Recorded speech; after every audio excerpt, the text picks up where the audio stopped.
Happy Tuesday, everybody. It's another edition of Full Court Press. You know by now, I'm your host, Courtney Mims, and you know you love him. I have him back on because you guys just won't stop bugging me about it. You guys are like, listen, we like Coach Mims. We don't care if you have Pat Bradley on. We don't care if you have Scotty Thurman on. You know, I don't know. I can't make them happy with former Hogs, Dad. I have to bring the one, the only Coach Billy Mims on. So thank you once again for joining me, Dad. I do have some sad news to start this show with, though, because a lot of Hog fans reached out to me this past week because they saw that you were stepping down after 20 seasons at Florida Tech. And so you are no longer the Florida Tech head men's basketball coach. But man, it's not the end for you, right? I mean, a lot of people have gone, is he retiring? No. He's not retiring. He's still got a lot of coaching left in him, right? Definitely not retiring. I think your sister's still in college, your brother's still in college, and I have a daughter. Let me think, where's you getting married next summer? Yep. So I think I need to work a little bit longer to pay for all these bills, but. It's no retirement for me because I'm a lifer when it comes to college basketball, professional basketball, the game of basketball. It has been my life. I love it. The only thing I love more than basketball is my family. Yeah. This has given me an opportunity, and right now I'm sitting in Moncks Corner, South Carolina, at your grandparents' house. Yep. I had the opportunity. Instead of being on the recruiting trail right now, heavy looking for players, I'm actually with family, and that's kind of a very enjoyable thing. I'll be at the Final Four, as you know, very soon in San Antonio. Going to be my last Final Four as a member of the NABC Division II Congress. I'll be seeing those good friends there as we meet at every Final Four to discuss changes in the game and ways to make the game hopefully better, ways to improve the game, or maybe ways to change the game back into something that maybe was a previous better version. So, I'll miss doing that. I've been on the NCAA Regional Advisory Committee twice, helped coaches select potential teams for the NCAA March Madness tournament. Had 2 stints on the Regional Advisory Committee we like to call the RAC. And also, as I said, I've been serving now for several years as a member of the NABC Division II Congress. So it's bittersweet to talk about no longer being at Florida Tech, but the accomplishments I really enjoyed. The 20 years there have been a fantastic place to raise a family. You were somebody there that grew up on courtside at Florida Tech, and I still remember you and Callie in those cute little Florida Tech cheerleading outfits. That you actually worked with the cheerleaders some, and sometimes when the cheerleaders weren't even there, you and Callie were the only cheerleaders.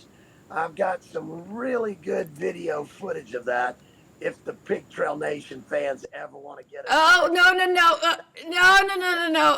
No, they don't want to see that footage. Listen, I will say, because a lot of people have asked me, oh, you cheered for your dad's team. I said, yes, sometimes it was cheering, sometimes it was yelling at the refs, sometimes it was both, it was a little bit of both. What can I say? I'm a coach's kid.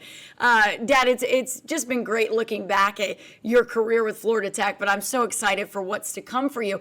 I know a lot of Hog fans are excited because they said, wait, he can join you again for Full Court Press? I said, yeah, he can join me for Full Court Press. So, I appreciate you for coming on the show and wanting to do this. Let's talk March Madness. Let's talk about Arkansas's draw in the NCAA tournament. Dad, on Sunday night, I was sweating, just like Coach Cal and his players. We had to wait 34 minutes to figure out if Arkansas had made it or not. And as they announced, every region, I was going, okay, are they the 10 seed here? No. Okay. Are they maybe a 9 seed? No. Okay. Where are they? And so it got a little nerve-wracking, but we had to wait till the West region, the last region announced, and then the very bottom of that region was when we got kind of honestly, probably one of the best parts of the bracket, in my opinion, in my humble opinion. If you are a college basketball fan, you saw those last 4 teams announced and you went, this is awesome. This is going to be great. So if you don't know, if you've been living under a rock for the past few days, you might not know that Arkansas drew a 10 seed in the West region, matching up with 7 seed Kansas. Then, if they can beat Kansas, they will either match up with 2 seeds St. John's. Rick Pitino led St. John's right now, doing impressive things this season. Big East champions, amongst other things. And then 15 seed Omaha, which a lot of people aren't giving a shot right now, but you never know, it's March Madness. So we're just going to say that that's what that area of the bracket looks like for Arkansas in Providence. Dan, I'm going to ask you holistically really quickly before we dive in. Do you like that draw? Because I think it's not bad for the Hogs. I actually think they could be, again, it's going to be a very difficult first round matchup, but if they get by Kansas, they can make a nice little run from where they're sitting and could surprise some people. And I look at this, though, in that section, and you just pointed it out, but what a coaching matchup, right? Everybody's looking at potential coaching matchups. Well, this might happen, or down the road, this might happen. Arkansas, Kansas, in the first round, you're talking a legendary March Madness matchup between 2 NCAA Hall of Fame to be coaches, Bill Self versus John Calipari.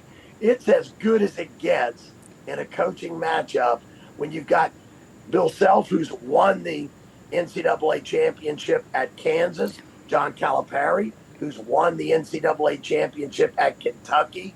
You're talking about coaches who've coached powerhouse programs now going head to head with 2 more powerhouse programs. It's a coach's dream to watch. And then whichever one wins that first round matchup is probably going to be taking on Rick Pitino, another coach who's coached national championship play and also a future Hall of Famer as well. So, I mean, that little corner of the bracket is just a coach's dream. And the fans have got to love it, too. I'm looking forward to this first round game, Arkansas versus Kansas. You and I talked a little bit about it, but it's the second time they've met this year. And I know you were about to say. You're about to bring up that exhibition matchup. I know you're excited because we got a little taster. We got a little taste of this matchup in October. And I remember it was football season and we were on the road, and I believe we were at Mississippi State when this game was going on, and it was exciting because it was like, oh my gosh, these are 2 teams. At the time, Kansas, they are not this anymore, but at the time, Kansas was the number 1 team in the nation and preseason number 1, and everyone was excited about what this Kansas team could do in the postseason. They were getting excited about March Madness with this squad. They had some bumps in the road, and that's why they're now a 7 seed. I say bumps in the road, just a lot of inconsistencies. But that matchup, it's hard to say. Arkansas won that matchup, right? And they won it, I think, pretty handedly, too, because they won it by, let me get that final score so I don't get it wrong, 85-69. And so they made Arkansas fans very excited winning that matchup against the number 1 team in the nation at that point. But there's not, as a coach, how much can you realistically take from that? Because when you look at Kansas, they were down 3 players. One of them being their star big man in Hunter Dickinson. That's a guy that averages 17.6 points per game for them, 10 rebounds a game, which, Dad, if you didn't know, that's 11th best in the nation. So that's a guy who can do damage when he is firing on all cylinders. He didn't play in that game. And now you could say for Arkansas as well, Jonas Adu didn't play in that game, and he's been playing better down the stretch as well. So when you, as a coach, are preparing, put yourself in John Calipari's shoes right now, how much realistically can you take from that game? Well, I think you go back and look at it and say, throughout that game, Arkansas looked like the dominant team. They were 12 up at the half. They went on to win by 16 points. So at every 10-minute break, first quarter, second quarter, third quarter, fourth quarter, Arkansas won them all. They won the first beginning of the game. They jumped on Kansas 25-17. I think the second quarter was like 2016, then 2017. And if I'm right, the last quarter was even like 2019. So, but throughout the game, Arkansas looked like the better basketball team. And they did get up early in the game, which is, I think if I'm John Calipari, I'm talking about we know their style, we know their personnel, we played them and we looked good and we won.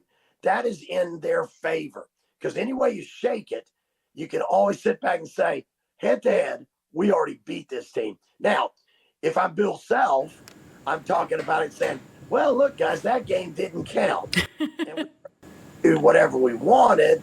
We were able to see Arkansas style, learn about Arkansas. Now we're better prepared for them. Oh, and by the way, the most skilled big man in the country right now, and a double-double machine, Hunter Dickinson, didn't play that night, but he'll be playing this week. So if I'm Bill Self, I'm using it, motivating my team in the other way. We're going to be better this week than we were at the beginning of the season. But also, if you look at it, Boogie Fland played in that game. He did. Boogie had 22 points in his Razorback debut against the number one preseason Kansas Jayhawks. Boogie Fland stepped onto the scene that night and said, I'm a force to be reckoned with. Now, obviously, for all the Razorback fans, sadly, Boogie Fland was out, thumb injury, surgery, all of that stuff.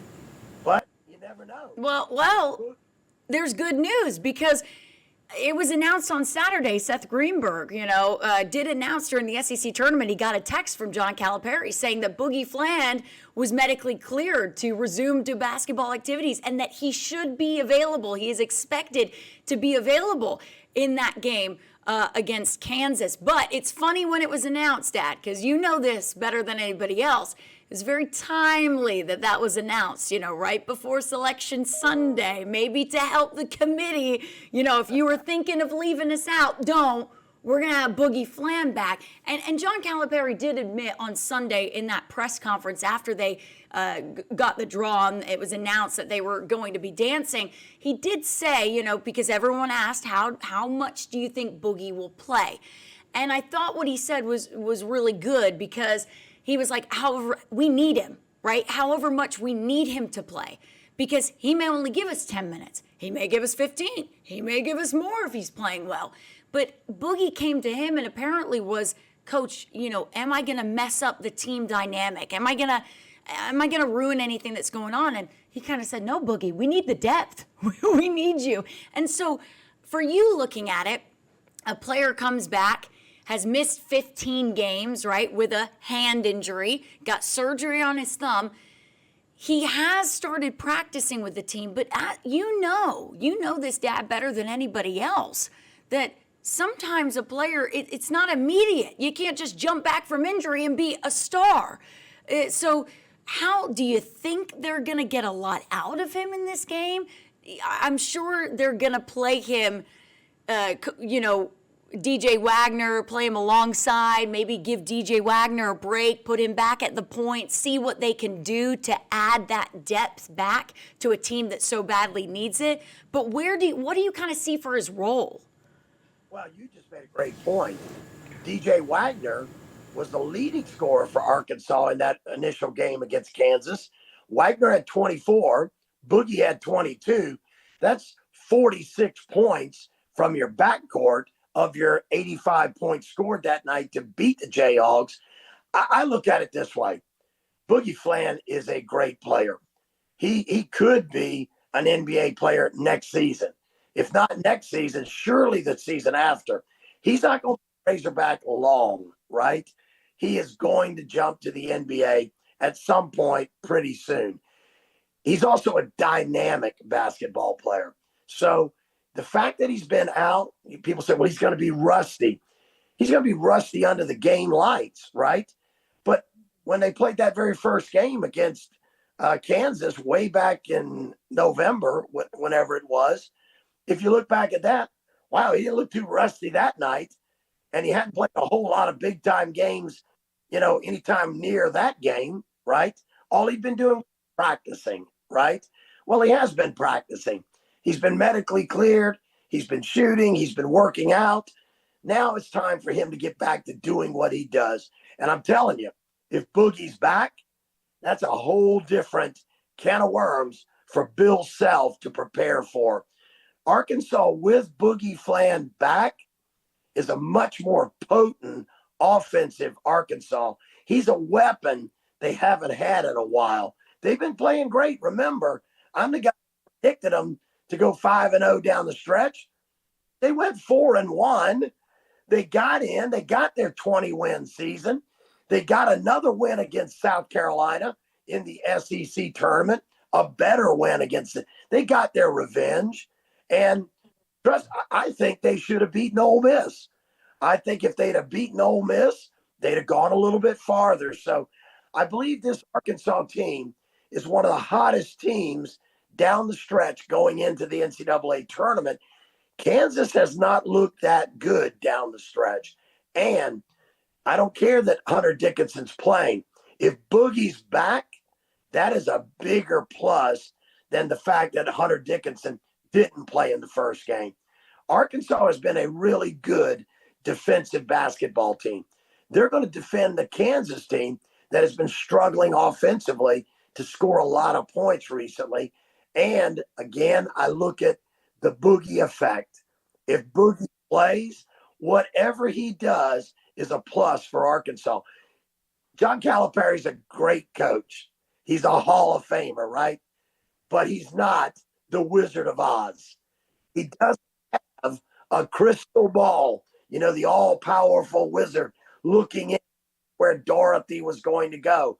That's not John Calipari or any coach, right? Even though, wait a minute, Dorothy's story did start in Kansas. I hope that's not a bad omen for the Razorbacks and Coach Cal. But what I'm getting at is I believe Cal answered that question perfectly in the postgame about Boogie Fland. Boogie will play as long as Boogie is playing well. If he's impacting the Razorbacks well, he'll play. If he comes out of the game, gets a blow, and things go down, he'll come back. So the fact of the matter is this. Physically, he's ready. Talent-wise, he's generational. He's dynamic. He brings something to the table they don't have right now. His speed, his explosiveness, and just something about that New York competitiveness inside Boogie Fland. Boogie's back, and if Boogie's really back and really makes an impact in this game, Arkansas are going to advance. I love that. I love that prediction because a lot of Hog fans are probably sitting there going, yes, yes, we want to advance. And a lot of people, you can't look ahead. It's one game at a time. I get that. I understand. But it's bracketology. We like predicting stuff. And in my bracket, I have St. John's beating Omaha in that first round. Really? I do. Really? I do. I'm very sorry to the Omaha fans out there. That's such an upset pick. You're really going out on a limb there, Courtney.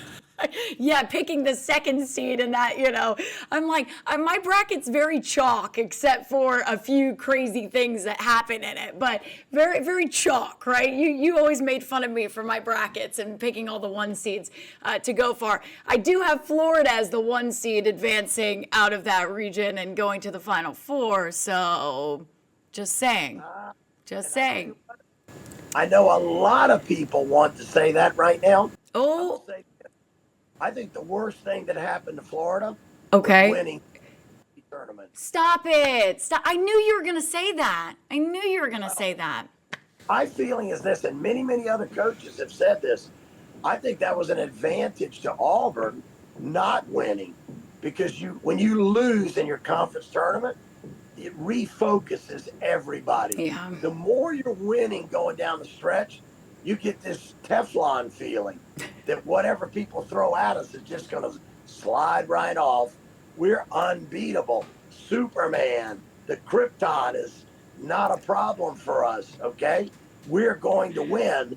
And when you lose in your conference tournament, it gives you a few more days off, as you said, for Arkansas to get healthy, to refocus, and prepare more for that first round NCAA tournament game.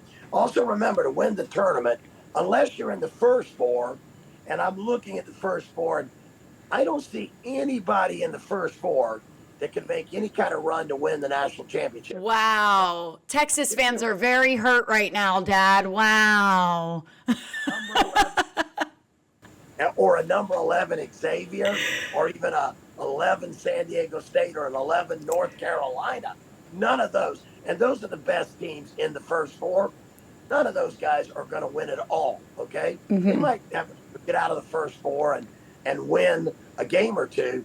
But remember, to win the NCAA championship, to win March Madness, the beauty of this tournament, why so many people love it, you got to win 6 straight games, every one on a neutral court, not a home court. Absolutely opposite from college football, right? College football, the Final Four was only 2 wins. Now the expanded playoffs, still not no one's winning 6 games in a row, and all on neutral fields or neutral courts in this case.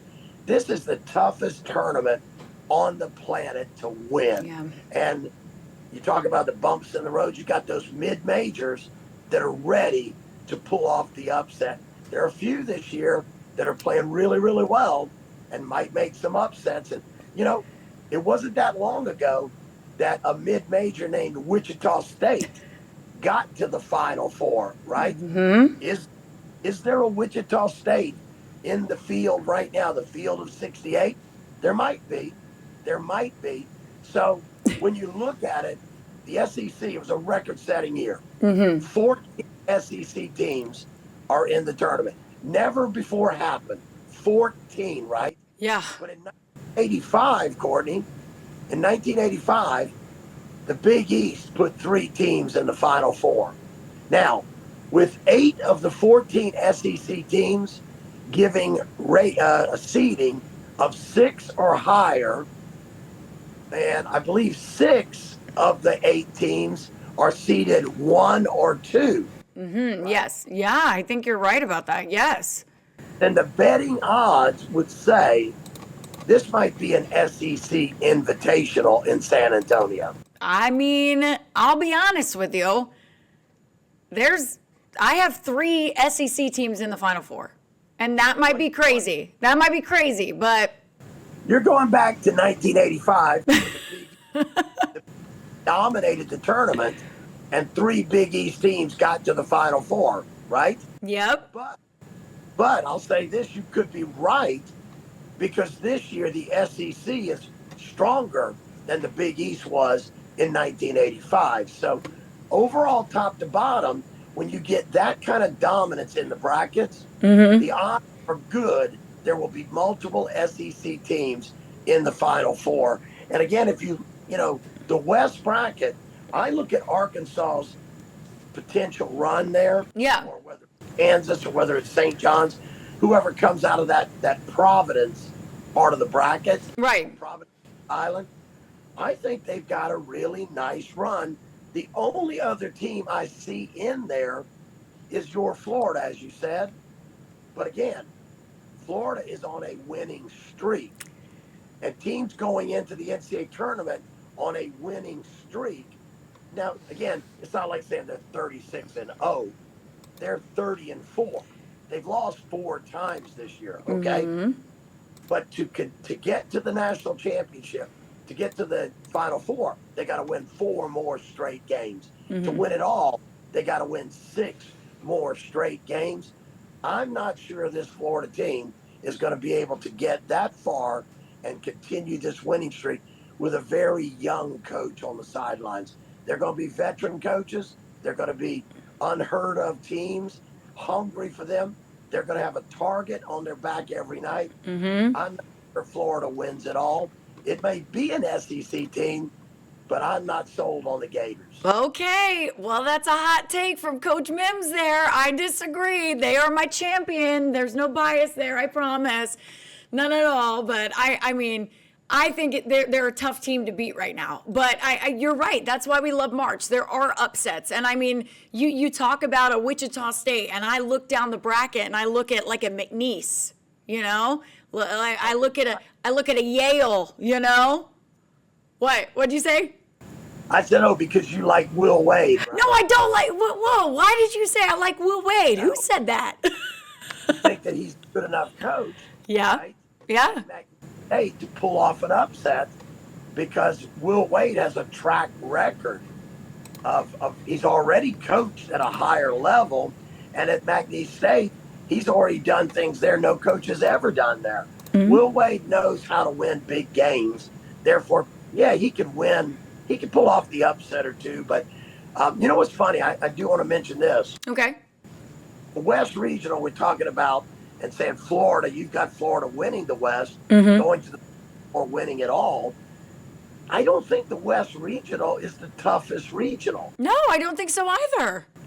The funny thing, Auburn is supposedly the #1 overall seed, but the South region is by far. I look back at an old Charlie Daniels song, right? Yeah. You know, country music fan. I know you are. Back to an old Charlie Daniels song. Charlie was talking about this year's NCAA tournament, March Madness. Charlie sang, the South's going to do it again. I think the South region is by far the toughest region. I mean, you've got #1 Auburn overall. You've got #2 Michigan State. Oh, my gosh. As the #2 seed. Iowa State as the #3 seed in the South. Iowa State beat Auburn back in November. Lost to Auburn, excuse me. Yep. Auburn back in November, but only by 2 points. You've also got the best #8 seed in the tournament, Louisville, coached by Pat Kelsey, who used to be the best mid-major coach in the country at the College of Charleston. Now Pat Kelsey in his first year has put Louisville back on the map. They're the 8th seed. They might be the best #8 seed in the tournament. But then they match up against Creighton. The South is by far the toughest regional there is. I'm going to lean toward whoever gets through the gauntlet of the South regional might be my choice to win it all. I like that idea. I think because you're right. I mean, you look up and down Marquette and New Mexico, the 7-10 matchup there. That's a great matchup. Shaka Smart. Oh my goodness. I love it. I'm going down. I love that matchup. I think a lot of people are going to be watching that South region. You're exactly right. You can't look past anybody, right? I mean, you even, like you said, Iowa State, you've got Michigan State, you've got Texas A&M and Yale, and I think that's going to be one of my upsets. I have Yale upsetting Texas A&M and doing that. I'm sure everybody remembers Yale knocked out Auburn in the first round last year. Mm-hmm. So, come on, Yale knows, and Yale's coach is one of the winningest coaches in Ivy League basketball history. Wow. They've dominated the Ivy League in recent years. Their best player from last year is back again this year. John, I hope I said this right, Poulikitis. Yeah, I think you did, yeah. John Poulikitis, I just watched the Ivy League championship because your sister is working on a fellowship at Yale right now at the moment. So my heart's a little bit at Yale like it is in Fayetteville, Arkansas. So I watched the Yale Ivy League championship game against Cornell, and the guy that took over the second half was none other than John Poulikitis. And Poulikitis on the big stage in March Madness last year against Auburn from the SEC dropped 28 points on the Tigers and knocked Auburn out of the tournament. Now Yale this year play a Texas A&M team that, to me, it'll be a physical game, very physical game. And I like Texas A&M because I like their coach. Yeah, Buzz Williams is awesome. But Buzz is one of the classiest acts still in the game. Mm-hmm. A lot of class. And I love the fact that Buzz and his whole staff, they still wear suits in the game. I like Coach Cal for doing that. Me too, Dad. Bring back suits. Bring back suits. The guy, COVID sent us into this era of dressing like practice. And I'm sorry, you're on the big stage in NCAA Division I basketball. You should be dressed like a professional on the big stage. I don't even like the NBA coaches wearing tracksuits. It's everybody has taken the sport now at Division I and NBA level and turned it into something that looks like it doesn't mean that much. Well, remember, in the SEC, it just means more. Yeah, but here's he's not the only one who like wears a suit, but I'm agree with you. Calipari always wears suits. So I love to see him wear his suits and get his red suits on. But you're right, it is the classy thing to wear a suit or to not wear a suit. It's a whole debate right now in college basketball. But Dad, we are running out of time. We have about a couple minutes left on this Zoom. So any final thoughts here for Arkansas fans looking at that side of the bracket? I know you said you think it's a favorable draw for them. Do you think they can make a run to the Sweet 16, Elite 8, dare I say? Maybe even Final Four? I think the real answer to that question lies in, is Boogie back? If Boogie's back and Boogie's for real, if Boogie's back and Boogie's boogie, right? If Boogie is boogieing out there on that court, then Arkansas could make a serious run. Because think, Courtney, you talked about this. We've talked about it on your show a few times. But Arkansas has lacked depth with injuries. And the biggest of those injuries was definitely Boogie Fland. He might have been the best freshman player in the country. I know people can say, wait a minute, Cooper Flag, okay? No, I'm talking about most dynamic freshman. Cooper Fland might be the most Flag. Sorry, I'm getting Fland. Yeah, Fland and Flag mixed up. I get it. Look at how close that is, right? The freshmen are both FL guys, right? Yep. Hard, but Flag and Fland, pretty good FLA guys, right? but Cooper Flag is certainly the best freshman player in the country, right? Yeah. Boogie Fland is the most dynamic freshman in the country because he handles the ball more than Cooper Flag does. He initiates the offense more than Cooper Flag does. He is responsible for running the show, and he's also responsible for creating for others and making everybody around him better. And I think his special talents, his special skills, and his special physical abilities make Boogie Fland the most dynamic freshman in the country. If Boogie's healthy, Boogie's back, and if Boogie is boogieing, Arkansas could make a deep run. I like that. Depth was the problem. Boogie back, Jonas Adu back and playing better basketball. If they're healthy, again, look back at the beginning of the season in that game when they beat Kansas. Who were the top three scorers in the game? DJ Walker. DJ Wagner, 24 points. Boogie Fland, 22. Big Z had 18. Yep. Big Z playing well lately. So DJ's been playing well lately. Now you throw Boogie back into that, a healthy Adu back into that, okay? Arkansas's depth issue becomes not as much of a problem. They're a much stronger, much tougher, and by this time of the season, they're now an experienced and confident basketball team under Coach Cal. Coach Cal's got a great staff. He's a great coach.